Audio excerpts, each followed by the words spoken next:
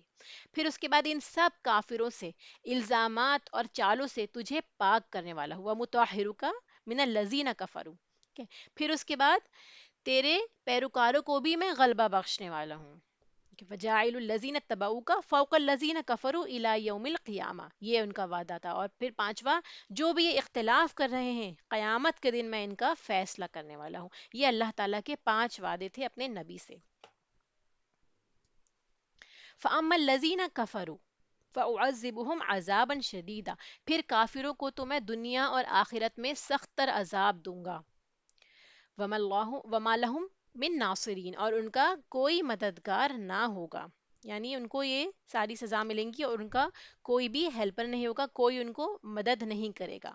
ٹھیک ہے، تو آپ کی پیروی کرنے والوں کو عزت پہنچے گی، اور جنہوں نے کفر کیا ان کو ذلیل و رسوا کیا جائے گا. ہم یہ ہسٹری میں بھی پڑھ چکے ہیں، بنی اسرائیل کے ساتھ کیا کیا ہوا، کس طرح ان کو بلندی کا مقام ملا.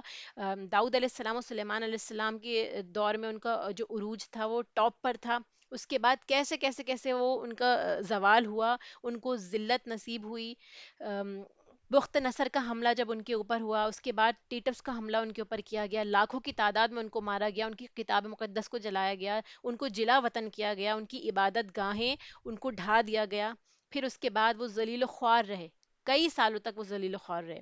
ہمیشہ کے لیے مسلمان اور نصارہ دنیا میں زیادہ تعداد میں اور زیادہ غالب رہے، حالانکہ یہود بھی موجود تھے. ٹھیک ہے، اب دیکھیں گے نا، آج بھی جو اسرائیل کی جو ریاست بنی ہوئی ہے، جو کچھ ان کے پاس ہے وہ دوسروں کا دیا ہوا ہے، تحفظ ملا ہوا ہے انہیں.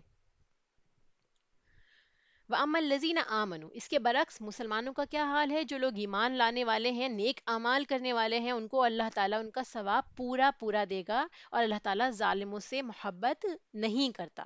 ٹھیک ہے،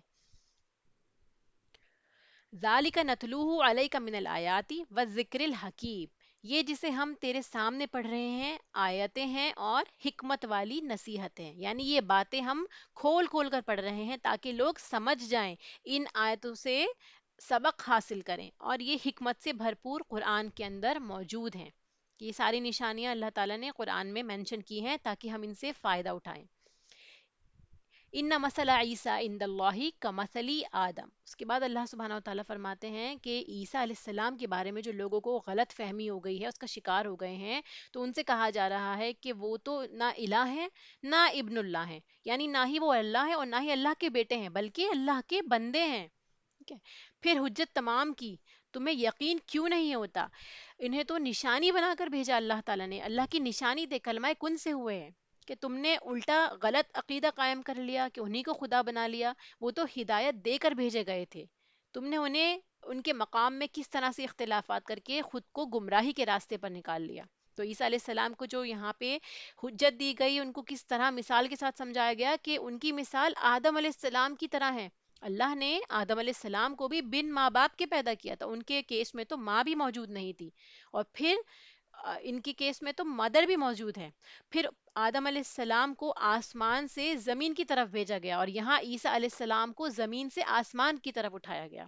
یہ کچھ مماثلت ہے ان دونوں کے درمیان. اس کے علاوہ بھی مزید اور ہیں. ٹھیک ہے، کہ کن کہا اور وہ ہو گئے. ٹھیک ہے، جیسے کن کن کہہ کے اللہ تعالیٰ کا حکم ہوا، تو ایسے ہی آدم علیہ السلام کی طرح عیسیٰ علیہ السلام بھی وجود میں آ گئے. یہ ساری دلیل ہے بتانے کی کہ عیسیٰ علیہ السلام جو ہیں وہ خدا نہیں ہیں، بلکہ اللہ تعالیٰ ہی ہے جس کی عبادت کرنی چاہیے. اللہ تعالیٰ ہی معبود ہے. الحق من ربک، حق تیرے رب کی طرف سے ہے، یعنی اللہ کی طرف سے یہ حق بات ہے. فلا تکم من الممترین، تم شک کرنے والوں میں سے نہ ہو جانا. تو یہ کلام کا اسلوب بتایا جاتا ہے، کل کہہ کر باقیوں کو مخاطب کیا گیا یقین دہانے کے لیے، کہ آپ صلی اللہ علیہ وسلم کے ذریعے پوری امت کو یقین دہانی کرائی جا رہی ہے کہ دلائل کے بعد بھی آپ شک کرنے والوں میں سے نہ ہو جائیے گا. ٹھیک ہے، تو ممترین جو ہے اس کا روٹ میم را اور یا ہے. کسی حقیقت کو شک کی نگاہ سے دیکھنا، ایسا شک جس سے تردد پیدا ہو جائے، آپ بے چین ہو جائیں، آپ کے اندر ایسا ڈاؤٹ ہو جائے کہ کروں تو کروں کیا. ایک شخص یہ بول رہا ہے، دوسرا شخص دوسری بات سامنے رکھتا ہے، تو ہم کس کو مانیں؟ تو یہ جو ہے تردد کا شکار ہوتا ہے ایسا انسان. تو یہ ممترین اسی کی طرف اشارہ ہے کہ یہ حق ہے آپ کی طرف سے، آپ کے رب کی طرف سے، آپ بالکل ڈاؤٹ نہ کریں اس میں. پھر یہ آیت مباہلہ، فمن حاجک فیہ من بعد ما جاءک من العلم، جو شخص آپ کے پاس علم کے آ جانے کے بعد بھی آپ سے اس میں جھگڑے، تو آپ کہہ دیں کہ آؤ ہم تم اپنے اپنے بیٹوں کو، اپنی اپنی عورتوں کو اور اپنے آپ کو لے کر آتے ہیں، اپنی جانوں کو بلا لاتے ہیں، پھر ہم عاجزی کے ساتھ اللہ کے حضور دعا کرتے ہیں، اور جھوٹوں پر اللہ کی لعنت ہے. ٹھیک ہے، دو فریق ایک دوسرے پر جب لعنت کرتے ہیں تو اس کو مباہلہ کہا جاتا ہے. جب دونوں کے درمیان دو الگ الگ گروپس ہیں، ان کے درمیان حق اور باطل کا فیصلہ کرنا ہوتا ہے، دونوں اپنے آپ کو حق پر کہتے ہیں، تو اس درمیان جو جھگڑا پیدا ہوتا ہے، تو اس جھگڑے کو ختم کرنے کے لیے دعوت مباہلہ کی جاتی ہے. آخری حجت کہ دونوں اللہ کے بارگاہ میں یہ دعا کریں کہ اللہ ہم دونوں میں سے جو بھی جھوٹا ہو اس کو اس پر لعنت کرے. ٹھیک ہے، تو اس کے بارے میں یہ بتایا جاتا ہے، جیسے ہم نے سٹارٹنگ میں پڑھا تھا کہ نبی پاک صلی اللہ علیہ وسلم کے پاس وفد نجران آتا ہے، اور 10 ہجری کے ٹائم پہ کافی لوگ اس میں آتے ہیں شان و شوکت والے، اور وہ آ کے رسول اللہ سے سوال کرتے ہیں، اور آپ نے جو پورا مکالمہ کیا سٹارٹنگ کے آیات میں، ہم نے اس کو تفسیر میں ڈیٹیل میں پڑھا ہے. اس کے باوجود تمام دلائل لانے کے باوجود پھر بھی یہ لوگ نہیں مانتے ہیں، ایگری نہیں کرتے ہیں اس بات پر. تو آپ کیا فرماتے ہیں کہ اگر تم اپنے آپ کو برسر حق سمجھتے ہو تو مباہلے کے لیے تیار ہو جاؤ. اگلے دن صبح آپ بھی باہر آتے ہیں، اور اس کے علاوہ آپ کی پوری فیملی بھی، یعنی آپ رسول اللہ صلی اللہ علیہ وسلم، حضرت علی، حضرت فاطمہ، حضرت حسن اور حضرت حسین کو بھی بلا لاتے ہیں، سب باہر آ جاتے ہیں. تو یہ جو عیسائی تھے، نجران کے جو عیسائی ہوتے ہیں، یہ دیکھ کر مرعوب ہو جاتے ہیں. وہ کہتے ہیں کہ یہ ایسے چہرے ہیں کہ یہ جھوٹے نہیں ہو سکتے. ان کے فیس پہ اللہ تعالیٰ ایسا رعب رکھ دیتا ہے آپ کی فیملی کے اوپر اور آپ صلی اللہ علیہ وسلم کے اوپر. تو آپس میں یہ لوگ مشورہ کرتے ہیں، باہم مشورے سے ایک آئیڈیا نکالتے ہیں، ایک بیچ کا راستہ نکالتے ہیں کہ ہم کیا کرتے ہیں، ہم اگر مباہلے کے لیے چلے گئے، ٹھیک ہے، تو اور اگر یہ واقعی جو نبی ہوئے، جو اللہ تعالیٰ نے بنی اسماعیل میں سے ایک پیغمبر کو بھیجنے کا وعدہ کر رکھا تھا، یہ واقعی وہی پیغمبر ہوئے، تو ایک پیغمبر کے مباہلے سے اور ملاعنے سے، یعنی لعنت کے دعا سے کیا ہوگا، کیا نتیجہ نکل سکتا ہے کہ تمہارے چھوٹے اور بڑے سب ہلاک ہو جائیں گے، نسلوں تک اس کا اثر باقی رہے گا. اس لیے بہتر یہی ہے کہ ہم ان سے صلح کر کے اپنی بستیوں کی طرف روانہ ہو جائیں. اس طرح وہ ایمان نہ لائے، اور جیسے آئے تھے ویسے ہی چلے گئے. اتنا مرعوب ہوئے کہ انہوں نے دعوت مباہلہ کو ایکسیپٹ نہیں کیا. ٹھیک ہے، اور اس پر انہوں نے جزیہ لینا ایکسیپٹ کر لیا کہ ہم جزیہ دینے کو تیار ہے. یعنی صلح کی جو ان کے بیچ میں ٹرمز اینڈ کنڈیشنز ہوئی تھی، اس پر یہ تھا کہ آپ ہم پر حملہ نہ کریں، ہم آپ کو اس کے بدلے میں ٹیکس دیں گے، جزیہ دیں گے. ٹھیک ہے، تو یہ اس کے بارے میں اس کا نتیجہ یہ نکلتا ہے، حدیث میں آتا ہے کہ امام احمد نے ابن عباس کا قول روایت کیا ہے، اگر یہ لوگ آپ کے ساتھ مباہلہ کر لیتے تو جب یہ واپس لوٹتے تو نہ اپنا مال پاتے اور نہ اپنا اہل و عیال، یعنی سب کے سب تباہ ہو چکا ہوتا اگر یہ دعوت مباہلہ پہ ریڈی ہو جاتے، اس کے لیے راضی ہو جاتے تو۔ ان هذا لهو القصص قصص الحق وما من الہ الا اللہ وان اللہ لهو العزیز الحکیم، یقیناً صرف یہی سچا بیان ہے، یعنی جو آیات آپ کے سامنے ہیں یہ حق ہیں، یہ جو قصے آپ کو بیان کیے جا رہے ہیں یہ حق ہیں، اور کوئی معبود برحق نہیں بجز اللہ تعالیٰ کے، بے شک غالب اور حکمت والا اللہ تعالیٰ ہی ہے۔ ان تمام دلائل کے بعد اللہ تعالیٰ توحید کی دعوت دے رہا ہے، اپنے رب ہونے کا، اپنے بڑے ہونے کا، اپنے عزت اور حکمت والا ہونے کا بیان کرتا ہے۔ فَإِن تَوَلَّوْا فَإِنَّ اللَّهَ عَلِيمٌ بِالْمُفْسِدِينَ، اس کے باوجود بھی اگر لوگ قبول نہ کریں، اتنی کلیئر نشانیوں کے بعد، واضح آیات کے بعد بھی لوگ اللہ کی طرف رجوع نہ کریں، اللہ کو نہ مانیں، تو اللہ تعالیٰ ایسے مفسدوں کو خوب جاننے والا ہے۔ ایسے فسادی لوگ اللہ کی نظر میں ہیں، ان سے بچے ہوئے نہیں ہیں، ان کا معاملہ اللہ تعالیٰ قیامت کے دن پورا ان کا فیصلہ چکا دے گا۔ اب ایک بار ان آیت کی تلاوت دیکھ لیتے ہیں۔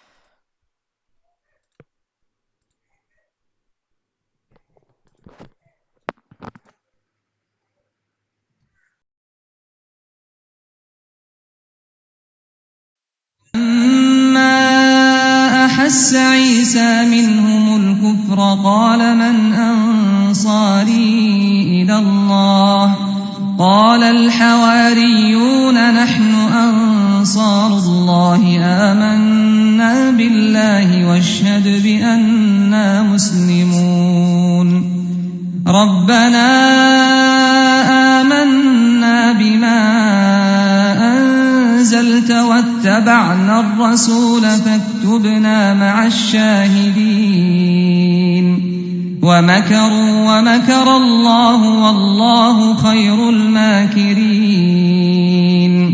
إذ قال الله يا عيسى إني متوفيك ورافعك إلي ومطهرك من الذين كفروا وجاعل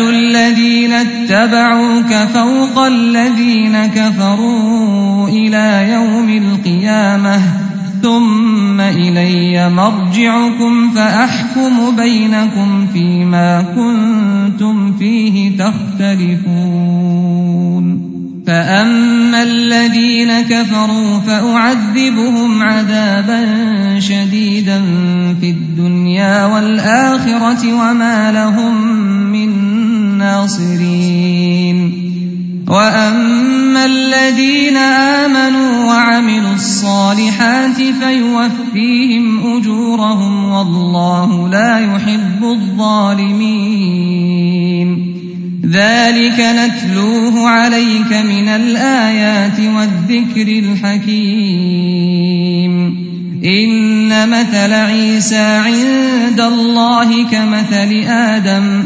خلقه من تراب ثم قال له كن فيكون الحق من ربك فلا تكن من الممترين فمن حاجك فيه من بعد ما جاءك من العلم فقل تعالوا ندع أبناءنا وأبناءكم ونساءنا ونساءكم وأنفسنا وأنفسكم ثم نبتهل فنجعل لعنة الله على الكاذبين إن هذا لهو القصص الحق وما من إله إلا الله وإن الله لهو العزيز الحكيم فَإِن تَوَلَّوْا فَإِنَّ اللَّهَ عَلِيمٌ بِالْمُفْسِدِينَ.